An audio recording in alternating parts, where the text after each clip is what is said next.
ಅನೇಕರು ತಮ್ಮ ಭವಿಷ್ಯತ್ತಿನ ಕುರಿತಾಗಿ ಬಹಳಷ್ಟು ಆಸೆಗಳನ್ನು ಇಟ್ಟುಕೊಂಡು ಜೀವನ ಮಾಡ್ತಾ ಇರ್ತಾರೆ. ನನ್ನ ಭವಿಷ್ಯತ್ತಿನಲ್ಲಿ ನಾನು ಈ ಒಂದು ಸಕ್ಸಸ್ಸನ್ನು ಕಾಣಬೇಕು, ನನ್ನ ಒಂದು ಫ್ಯೂಚರ್ ಬಗ್ಗೆ ನಾನು ಇಷ್ಟೆಲ್ಲ ಯೋಚನೆ ಮಾಡಿದ್ದೀನಿ, ನಾನು ಹೀಗೆಲ್ಲ ಸಾಧನೆ ಮಾಡಬೇಕು, ನನ್ನ ಫ್ಯೂಚರಲ್ಲಿ ನಾನು ಬಹಳ ಒಂದು ಒಳ್ಳೆ ಸ್ಥಾನದಲ್ಲಿ ಇರಬೇಕು ಎಂದೆಲ್ಲ ಅವರು ಅನೇಕ ವಿಷಯಗಳ ಕುರಿತಾಗಿ ಅವರು ಆ ರೀತಿಯಾಗಿ ತಮ್ಮ ಕನಸನ್ನು ಕಟ್ಕೊಂಡಿರ್ತಾರೆ. ಒಂದು ಹಂತ ಬರುವಾಗ ಅವರ ಆ ಒಂದು ಕನಸು ಅಂದರೆ ಫ್ಯೂಚರ್ ಬಗ್ಗೆ ಅವರು ತೆಗೆದುಕೊಂಡಂಥ ಅನೇಕ ನಿರ್ಧಾರಗಳು, ಪ್ರಯತ್ನಗಳು ವಿಫಲವಾದಾಗ, ಸೋಲನ್ನು ಕಂಡಾಗ ಅವರು ಬಹಳ ಕುಗ್ಗಿ ಹೋಗ್ತಾರೆ.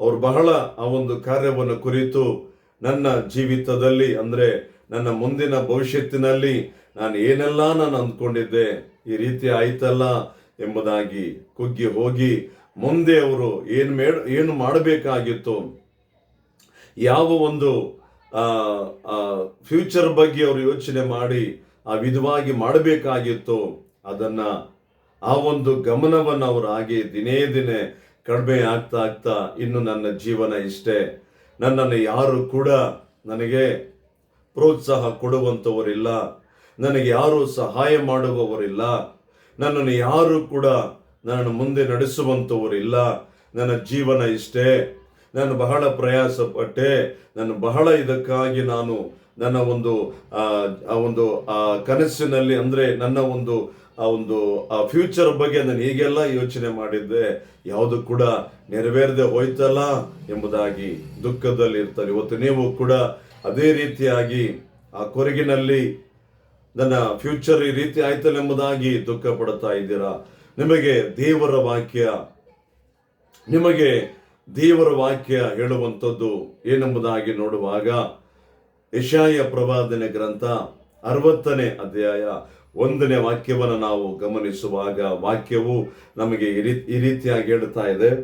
ಏಳು, ಪ್ರಕಾಶಿಸು, ನಿನಗೆ ಬೆಳಕು ಬಂತು, ಯೆಹೋವನ ತೇಜಸ್ಸು ನಿನ್ನ ಮೇಲೆ ಉದಯಿಸಿದೆ.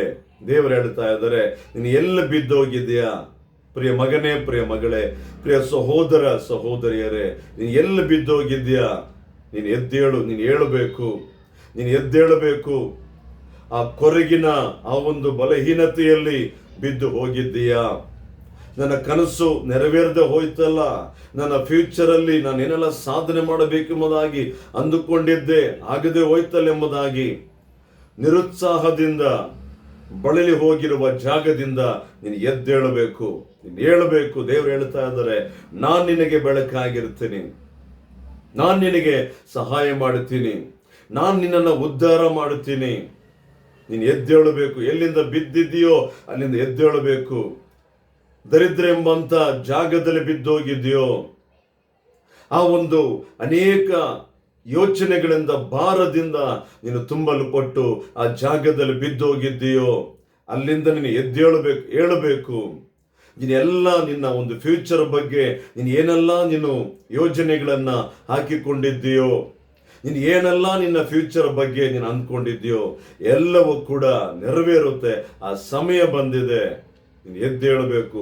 ನೀನು ಇರುವ ಜಾಗವನ್ನು ಬಿಟ್ಟು ನೀನು ಹೇಳಬೇಕು, ನಿನ್ನ ಫ್ಯೂಚರ್ ನನ್ನ ಕೈಯಲ್ಲಿದೆ, ನಿನ್ನನ್ನು ನನ್ನ ಕೈಯಲ್ಲಿ ಒಪ್ಪಿಸಿಕೊಡು, ನಿನ್ನ ಭವಿಷ್ಯತ್ತನ್ನ ನನ್ನ ಕೈಯಲ್ಲಿ ಕೊಡು, ನಾನು ನಿನಗೆ ಸಹಾಯ ಮಾಡ್ತೀನಿ. ದೇವರು ಹೇಳೋದನ್ನ ಎಷ್ಟು ಒಂದು ಅದ್ಭುತವಾದ ಒಂದು ವಾಕ್ಯ ನೋಡಿ.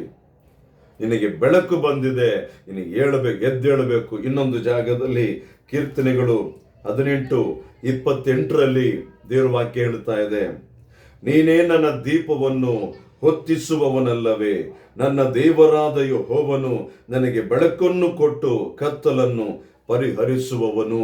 ಅಂದ್ರೆ ಕತ್ತಲೆ ಅಂತ ಹೇಳಿದ್ರೆ ಕಾರ್ಗತ್ತಲೆಯಲ್ಲಿ ಇರುವುದು, ಅದು ಕೂಡ.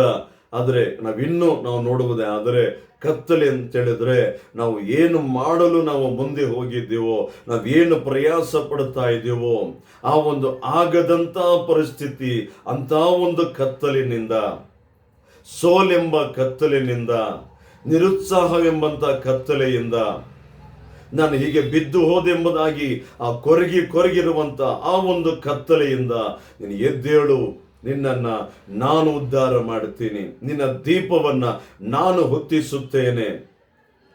ದೀಪ ಅಂತ ಹೇಳಿದ್ರೆ ಆತ ನಮಗೆ ಬೆಳಕಾಗಿ ದೇವರು ನಮಗೆ ಸಹಾಯವನ್ನು ಮಾಡುವಂತ ದೇವರು. ಆತನೇ ನಮ್ಮ ದೀಪವಾಗಿದ್ದಾನೆ, ಆತನೇ ನಮಗೆ ಬೆಳಕಾಗಿದ್ದಾನೆ.